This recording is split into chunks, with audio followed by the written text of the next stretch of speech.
Hello everyone, this is doctor DK. आज हम बात करने वाले हैं एनिमल बाइट के ट्रीटमेंट के बारे में। कुत्ता काटने से क्या होगा, रेबीज क्या है और इसका ट्रीटमेंट क्या और कैसे करते हैं, कैटेगरी वाइज कैसे किया गया है और उसके अकॉर्डिंग वैक्सीन कब लेना है, ये सब के बारे में हम डिटेल्स में बात करेंगे। तो रेबीज क्या है? रेबीज एक इन्फेक्शन है जो कि रेबीज वायरस के ट्रांसमिशन के द्वारा होता है। कोई भी एनिमल अगर आपको काटता है, चाहे वो घर का पालतू कुत्ता हो या स्ट्रीट डॉग और स्ट्रे डॉग या फिर कोई इन्फेक्टेड एनिमल हो, उसके काटने से रेबीज हो सकता है। रेबीज वायरस जो होता है वो किसी जानवर को काटने से इंसान के शरीर में ट्रांसमिट होता है। कुत्ता, बिल्ली या चमगादड़, मंकी और फॉक्स, ऐसे कोई भी पशु काटने से रेबीज हो सकता है। ये मेनली जो वायरस है वो अदर सलाइवा से या फिर काटने के द्वारा ब्रेन तक ट्रांसमिट होकर अपना असर दिखाता है। मतलब मेनली रेबीज जो है वो brain and CNS and spinal cord को इफेक्ट करता है, जिससे शरीर में एब्नॉर्मलिटीज पैदा होते हैं। अगर इसको प्रोफाइलैक्सिस के तौर पे ठीक नहीं किया गया, टाइम पे ठीक नहीं किया गया या फिर कोई चूक हो गया, उसके वजह से रेबीज का सिम्टम शुरू हो गया, तो रेबीज ठीक करना बहुत मुश्किल हो जाता है एंड नियरली इम्पॉसिबल हो जाता है रेबीज को ठीक करना। इससे मौत भी हो सकता है क्योंकि रेबीज का कोई स्पेसिफिक ट्रीटमेंट नहीं है। तो इसीलिए इसका जो ट्रीटमेंट है वो प्रोफाइलैक्सिस के तौर पे समय से पहले रिक्वायर्ड ट्रीटमेंट ले लेनी चाहिए। तो कोई भी पशु अगर आपको काटे तो आपको क्या करना चाहिए? चाहे वो कुत्ता हो, बिल्ली हो, चमगादड़ हो, बंदर या ऐसा कोई भी पशु हो, तो उनके काटने से रेबीज हो सकता है। इनमें जो रेबीज वायरस हैं ये काटने के दौरान शरीर में स्प्रेड हो जाएंगे और ब्रेन और सीएनएस तक पहुंच जाएंगे। फिर इसका जो सिम्टम्स है वो दिखना शुरू होता है और उसको हम रेबीज कहते हैं, जिससे ब्रेन में जुड़े कॉम्प्लिकेशन होने लगेंगे, जैसे कि सीजर, साइकोसिस, हाइड्रोफोबिया, पैरालिसिस, कोमा और लास्ट में मौत भी हो सकती है। मतलब जब कोई पशु काटता है तो दो चीज़ हो सकता है, इधर आप ट्रीटमेंट लिए तो रेबीज नहीं होगा या इससे जुड़े कोई भी कॉम्प्लिकेशन नहीं होगा। पर अगर आप ट्रीटमेंट समय पे नहीं किए और लेट ट्रीटमेंट लिए तो रेबीज होने के चांसेस ज़्यादा हो जाता है और उससे जुड़े हुए कॉम्प्लिकेशन होने का संभावना है।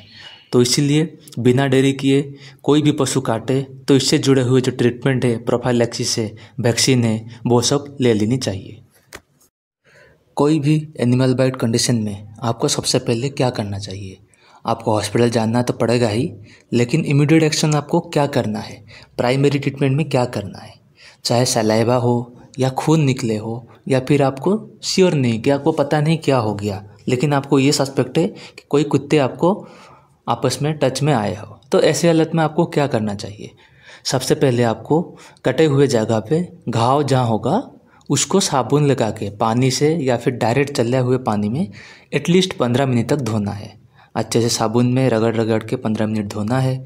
इससे क्या होगा ना कि जो लोकल वायरस होंगे वो धुल जाएंगे। फिर आप एंटीसेप्टिक या सैनिटाइजर यूज़ कर सकते हैं।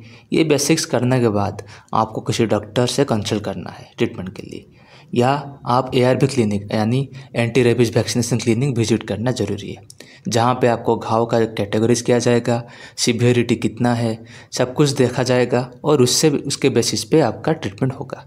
लेकिन याद रहे, अगर कोई पशु काटे और वो इतना सीवियर नहीं है, फिर भी अपनी प्रिवेंशन के तौर पे ट्रीटमेंट लेने की ज़रूरत है। इसके लिए आपको एक ARV क्लिनिक या फिर कोई डॉक्टर से कंसल्ट करना बहुत ज़रूरी है। तो एनिमल बाइट के 3 कैटेगरीज हैं। कैटेगरी 1 जो है वो माइल्ड केस है, इसमें चिंता की विषय बिल्कुल नहीं है। लेकिन कैटेगरी 2 जो है वो मॉडरेट कंडीशन है, मतलब थोड़ा ध्यान रखने की ज़रूरत है। कैटेगरी 3 जो है वो सीवियर है। कैटेगरी डिवीज़न के अनुसार ही ट्रीटमेंट प्लान है, जैसा कैटेगरी वैसा ट्रीटमेंट। आप 2 में या फिर 3 का या 3 में 1 का ट्रीटमेंट नहीं दे सकते। तो जो कैटेगरी है उसके हिसाब से ही ट्रीटमेंट दिया जाएगा। इसमें आपको पूरा ट्रीटमेंट कंप्लीट करना पड़ेगा, सब फॉलो करना पड़ेगा, नहीं तो रेबीज के कॉम्प्लिकेशन होने के चांसेस बहुत हो जाते हैं। इसलिए कैटेगरी वाइज आपको सब कुछ फॉलो करना होगा। कैटेगरी 1 एक्सपोजर में क्या होता है? इसमें सिर्फ नॉर्मल सलाइवा का टच रहता है। जैसे आप किसी कुत्ते को अगर खाना खिलाते हो या छूते हो तो सलाइवा या फिर नाखून वगैरह टच हो जाते हैं, इसीलिए कुछ मेजर नहीं है और इसको माइल्ड कैटेगरी कहा गया है। तो ये था कैटेगरी 1 का एक्सपोजर। तो इसका जो ट्रीटमेंट है उसमें क्या करना है? ट्रीटमेंट मतलब याद रखिए प्रोफाइलैक्टिक ट्रीटमेंट है। मतलब रेबीज ना होने के लिए ट्रीटमेंट है। अब आपको रेबीज तो हुआ नहीं, कुत्ता जस्ट काटा है, तुरंत आपको रेबीज होगा नहीं, टाइम तो लगेगा, लेकिन प्रोफाइलैक्सिस तौर पे रेबीज ना होने के लिए हमको ये ट्रीटमेंट वगैरह लेना पड़ेगा, क्योंकि रेबीज अगर हो गया तो उसको ट्रीटमेंट करना बहुत मुश्किल है। इसलिए समय से पहले रेबीज होने से बचे। तो प्रोफाइलैक्टिक मेजर में हमको माइल्ड में मतलब कैटेगरी 1 का जो ट्रीटमेंट है वो क्या करना होगा। ट्रीटमेंट में याद रखने की कैटेगरी में क्या करना है, वैक्सीनेशन की कोई ज़रूरत नहीं है, बस लोकल वुंड मैनेजमेंट होता है। ठीक है, जो वुंड होगा, जो घाव होगा, घाव नहीं होगा मतलब जो नॉर्मल चीज़ होगा, जो सलाइवा वगैरह टच होगा, उसका मैनेजमेंट रखना है। तो लोकल वुंड ट्रीटमेंट में क्या करना है, मैंने टच एरिया और घाव अगर कहीं हुआ है तो उसको कम से कम 15 मिनट के लिए साबुन पानी में अच्छे से धोना है। इससे क्या होगा, जो लोकली प्रेजेंट वायरस होंगे, इन्फेक्शंस होंगे, वो सब धुल जाएंगे। तो 15 मिनट साबुन पानी से या फिर रनिंग वाटर से अच्छे से धोना है। और अगर कहीं कट गया है तो उस पर पोविडोन आयोडीन या फिर मुपिरोसिन मलहम इंजरी जगह लगा सकते हैं। अगर इन्फेक्शन कुछ हुआ है तो एंटीबायोटिक्स खाना है, और अगर कट हुआ है तो चमड़ा उधड़ गया है तो सिलाई यानी कि सुचरिंग करना होगा। और याद रखें, जो सुचरिंग करना होता है वो 24 से 48 घंटे के बाद ही किया जाता है। तो ये था अपना लोकल वुंड ट्रीटमेंट के बारे में। कैटेगरी 1 एक्सपोजर तो माइल्ड केस था, उसमें कुछ था ही नहीं। लेकिन कैटेगरी 2 में क्या है, इसको मॉडरेट क्यों किया गया है। जो माइनर स्क्रैचेस, एब्रेजन्स होते हैं वो कैटेगरी 2 में आते हैं। कुत्ते या बिल्ली के नाखून से जो स्क्रैचेस आते हैं स्किन्स पे, उसको कैटेगरी 2 में रखा गया है। लेकिन याद रहे, ये सब बिना ब्लीडिंग के होना चाहिए। अगर कोई ब्लीडिंग है तो वो कैटेगरी 2 नहीं कहा जाएगा। Any nibbling of uncovered skin, तो बिना ब्लीडिंग अगर एब्रेशंस वगैरह, स्क्रैचेस वगैरह हैं तो उसको हम कैटेगरी 2 एक्सपोजर कहेंगे। कैटेगरी 2 एक्सपोजर का जो ट्रीटमेंट है वो मेनली वैक्सीनेशन लेने की ज़रूरत होता है।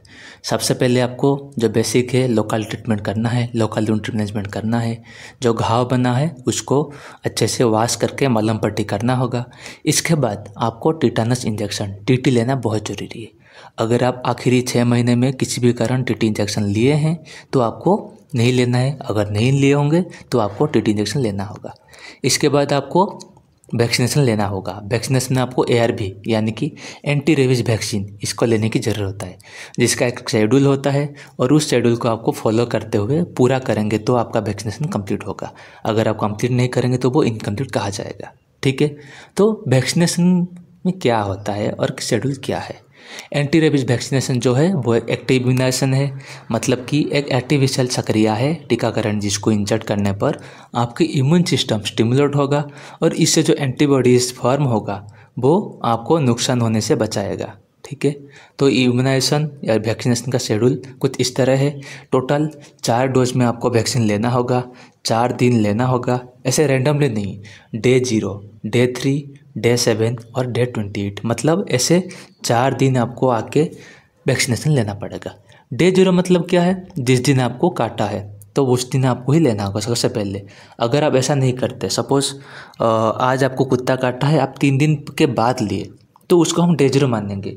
तो सबसे पहले मतलब जब वैक्सीन लेने का जो पहला दिन है उसको हम डे 0 बोलेंगे। उसके अकॉर्डिंग डे 3, डे 7 और डे 28 ये सब डिसाइड होगा। ठीक है, यदि कुत्ता आपको कल काटा है तो आपको इंजेक्शन कल ही लेना होगा और कल आपको डे 0 हो जाएगा। ठीक है, काटने के विदिन 5 to 7 डेज़ के अंदर ही आपको शुरू करना होगा। ठीक है, अगर आप डे 0 मानते हैं, करना है आपको शुरू करना है, तो काटने के 7 दिन के अंदर ही आपको शुरू करना पड़ेगा। अगर आप ऐसा नहीं करते तो वैक्सीन जो है वो इफेक्टिव नहीं होगा। उससे ज़्यादा दिन हो गया तो मतलब वैक्सीन लेने का कुछ मतलब नहीं होता। ठीक है, वैक्सीनेशन इनएक्टिव हो जाएगा। फिर डे 0 के उसके हिसाब से बाकी के जो 3 दिन गिनती के हिसाब से शेड्यूल हो जाएगा। वैक्सीन को हम इंट्राडर्मल इंजेक्ट करते हैं, 0.1 ml डोज दोनों हाथ के बाहू में डेल्टड मसल पे इंट्राडर्मली इंजेक्ट किया जाता है। ये है ARV वैक्सीन का 4 दिन का शेड्यूल। तो ऐसे वैक्सीनेशन आपको लेना पड़ेगा कैटेगरी 2 के लिए। कैटेगरी 3 जो है वो सीवियर कंडीशन है, क्योंकि इसमें मल्टीपल बाइट्स होते हैं, ब्रोकन स्किन, दांत अंदर चला जाता है और ख़ास करके खून बहता है। कुत्ता या बिल्ली के काटने से कोई भी घाव में अगर ब्लीडिंग हुआ तो वो कैटेगरी 3 हो जाएगा। अगर खून नहीं निकला होगा तो नॉर्मल एब्रेशन होगा तो वो कैटेगरी 2, और अगर खून निकला है तो वो कैटेगरी 3। ठीक है। कंटामिनेशन यानी कि सलाइवा से और बाकी कुछ चीज़ों से घाव इन्फेक्टेड हो जाएगा। काटने की वजह से बहुत बड़ा घाव भी हो सकता है, जिसके लिए सुचरिंग करने की भी ज़रूरत पड़ सकता है। ठीक है, तो एक्सपोजर का ट्रीटमेंट कैसे करें। ट्रीटमेंट में यहाँ पे आपको मेन तो वही सेम है, ऊन ट्रीटमेंट करेंगे, टीटी लेंगे और फिर वैक्सीनेशन, ARV वैक्सीनेशन आपको लेना पड़ेगा। और साथ में एक मेन चीज़ है, वो है इम्यूनोग्लोबुलिन का इंजेक्शन भी लेना पड़ेगा। मतलब यह सब करने के बाद आपको इम्यूनोग्लोबुलिन का इंजेक्शन लेना होगा, जो कि कुत्ते की काटने के दिन ही लेना होगा। मतलब डे 0 पे इम्यूनोग्लोबुलिन आपको लेना पड़ेगा। तो ये इम्यूनोग्लोबुलिन है क्या? ये एक एंटी रेबीज सीरम है, जो कि पैसिव इम्यूनाइजेशन के एक फॉर्म है। वैक्सीनेशन जो है अपना, जो ARV है वो एक्टिव इम्यूनाइजेशन, और इम्यूनोग्लोबुलिन जो है अपना पैसिव इम्यूनाइजेशन। ठीक है, एंटीबॉडीज़ को डायरेक्टली इंजेक्ट किया जाएगा। ठीक है, जो आपके शरीर में जाके आपके शरीर के इन्फेक्शन को एजेंट से आपने बचाएगा। देखिए, वैक्सीन जो है वो शरीर में जाएगा, एंटीबॉडीज़ बनाएगा, लेकिन इम्यूनोग्लोबुलिन जो है वो एक एंटीबॉडीज़ है, उसको हम शरीर में इंजेक्ट करेंगे। वो क्या करेगा, जो इन्फेक्शियस एजेंट्स होंगे उससे आपको बचाएगा। तो इसका जो शेड्यूल है वो डे 0 पे ही लेना होगा। मतलब जिस दिन कुत्ता काटा हो उसी दिन आपको लेना होगा। और इसका डोज जो है वो आपके वजन के हिसाब से कैलकुलेट किया जाता है। इसकी इन एंड अराउंड कहाँ कहाँ दिया जाता है, स्किन के इन एंड अराउंड, मतलब जहाँ पे कुत्ता काटा है उसमें और उसके आसपास थोड़ा एरिया में स्प्रेड करके इंजेक्ट किया जाता है। ठीक है, अगर डोज ज़्यादा हो जाता है तो बाकी के जो बचा हुआ डोज होगा वो आपको एंटेरोलेटरल एस्पेक्ट ऑफ थाई में इंजेक्ट कर सकते हैं। तो सीधी सी बात है, इम्यूनोग्लोबुलिन आपको in and around the wound लेना है, और फॉलोड बाय अगर रेस्ट जो बचा है वो थाई पे ले लें। और ये जो इम्यूनोग्लोबुलिन है वो 2 प्रकार के हैं, ARIG एंड HRIG। एरिक यानी कि यूक्रेनियन रेबीज इम्यूनोग्लोबुलिन, HRIG मतलब human rabies immunoglobulin. Most commonly जो यूज होता है वो एरिक इम्यूनोग्लोबुलिन है। तो ये इम्यूनोग्लोबुलिन के बारे में था, जो कि एंटी रेबीज सीरम कहा जाता है, और इसको हम इम्यूनोग्लोबुलिन जो है वो कैटेगरी 3 में ट्रीटमेंट के अंतर्गत देते हैं वैक्सीन के साथ। तो कैटेगरी वाइज जो ट्रीटमेंट है वो सब आपको पता चल गया। आप ट्रीटमेंट कैटेगरीज के अकॉर्डिंग करेंगे तो आपको रेबीज नहीं होगा। लेकिन अगर आप ट्रीटमेंट टाइम पे नहीं किए या डिले किए तो आपको रेबीज हो सकता है। ठीक है, तो अगर रेबीज किसी को हुआ, कोई इंसान को रेबीज हुआ, तो उसको सिम्टम्स क्या क्या होंगे ये सब जान रखिए। अगर किसी में दिखे तो समझ लेना कि उसको रेबीज हो गया। देखिए, जो कॉमन सिम्टम्स है वो है हेडेक, फैटिक और टिंगलिंग सेंसेशन। सुई चुभने जैसे आपको फील होगा जहाँ पे आपको कुत्ता काटा होगा। तो ये अपना कॉमन सिम्टम्स। जो रेबीज स्पेसिफिक है, जो स्पेसिफिक सिम्टम्स है उसकी अगर बात करें तो मोस्टली ब्रेन रिलेटेड सिम्टम्स हैं, क्योंकि रेबीज जो है, रेबीज वायरस जो है वो CNS और ब्रेन तक स्प्रेड होता है। ठीक है, हेलुसिनेशन, हाइड्रोफोबिया, ये सब अपना मोस्ट कॉमन है। हाइड्रोफोबिया मतलब आपको पानी से डर लगेगा, पानी देखते ही आपको घबराहट जैसे लगेगा। ठीक है, और क्या क्या हो सकता है सिम्टम्स, इंसोम्निया, आपका बिहेवियर एग्रेसिव नेचर रहेगा। ठीक है, फिर लाइट सेंसिटिविटी, एक्सेसिव सलाइवेशन और मसल पैरालिसिस भी हो सकता है। तो ये सब था अपना रेबीज स्पेसिफिक सिम्टम्स के बारे में। मतलब सब ट्रीटमेंट आपको कैटेगरी के अकॉर्डिंग लेना होगा। आपके घाव के कैटेगरी के अनुसार अगर रेबीज हो गया तो सिम्टम्स आपको क्या क्या होंगे पता है, वो भी चल गया। लेकिन इससे जो क्या क्या कॉम्प्लिकेशन होता है, रेबीज के कॉम्प्लिकेशन क्या क्या होते हैं, कुत्ते काटने से क्या क्या होगा, जैसे कि हाइड्रोफोबिया जो मोस्ट कॉमन है, तो इसके बारे में थोड़ा जान लेते हैं। अगर आप समय पर ट्रीटमेंट नहीं किए तो क्या क्या कॉम्प्लिकेशन हो जाता है। तो सबसे पहले जो मेन है वो है हाइड्रोफोबिया, जो कि मोस्ट कॉमन है। पानी से डर लगेगा, सीजर, साइकोसिस, फेसिकुलेशन और मसल ट्विच, एफेसिया, आप किसी से बात करने से असमर्थ रहेंगे, ऑटोमेटिक इंस्टेबिलिटी, आपके नर्वस सिस्टम अनस्टेबल हो जाएगा, पैरालिसिस भी हो सकता है। मतलब मोस्टली सारे ब्रेन रिलेटेड सिम्टम्स होंगे जो कि खतरनाक है। मल्टी ऑर्गन फेल्योर भी हो सकता है, हार्ट फेल्योर और रिनल फेल्योर, और फिर अंत में कोमा और डेथ। ये सब कॉम्प्लिकेशंस है। मतलब रेबीज़ का कोई ऐसे अल्टीमेट ट्रीटमेंट नहीं है। अगर आपको ये टाइम पे ठीक नहीं किए, प्रोफाइलैक्सिस के तौर पे ट्रीटमेंट नहीं लिए, और अगर आपको रेबीज़ हो गया तो शायद इसका कोई ट्रीटमेंट है। ये सब कॉम्प्लिकेशंस है, बड़ी बीमारी है जो रेबीज़ को ठीक ना करने पर हो सकता है। इसीलिए समय रहते कोई भी पशु आपको काटे तो आपको ज़रा सा भी डाउट हो तो डॉक्टर को दिखाए और ज़रूरत के ट्रीटमेंट टाइम पे ले। ठीक है, तो ये था आज का वीडियो एनिमल बाइट पे। किसी भी एनिमल काटे तो एक बार ही डॉक्टर को ज़रूर दिखाए, चाहे वो बिल्ली हो या कुत्ता हो। सतर्क रहिए। वीडियो अगर अच्छा लगा तो like, share and comment section पे पूछ सकते हैं। अगर आपको एनिमल बाइट के रिलेटेड कुछ जानकारी चाहिए तो, कोई डाउट है तो। चैनल पे नए हैं तो सब्सक्राइब करना ना भूलें। Thank you for watching guys. This is doctor DK and you are watching doc MBBS। Thank you all.